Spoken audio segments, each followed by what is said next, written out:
যার বাপ মরছে তার কলজার ব্যথা আর কাবা শরীফের ইমামের ব্যথা এক না।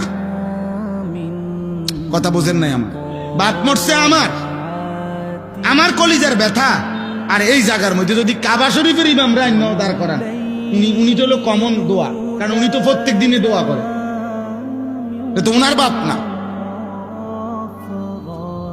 আপন সন্তানের ব্যথার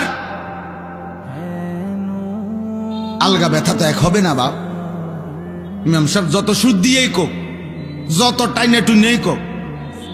ওই দিন আমারে বলতেছে একজনে, কয় হুজুর আমরা এনে বলে যে ওই মানুষ মারা গেছে, এখন গোসল করাবে, আর গোসল করানোর জন্য জিগাইছে আগরে ওই মাইয়েতের পরিবারের হ্যাগরে কোন রেটে গোসল করাবেন, মানে কোন রেটের উপরে, মানে যদি কাইন্দা কাইতে গোসল করায় তাহলে 1500, আর যদি এমনি নর্মালি গোসল করায় তো 1000। মা খাইছেন আমি এরকম কথা, আমি কিও কহা এটাই, কাইন্দা কাইটা যদি কি করায় গোসল করায় তাহলে কত, 1500,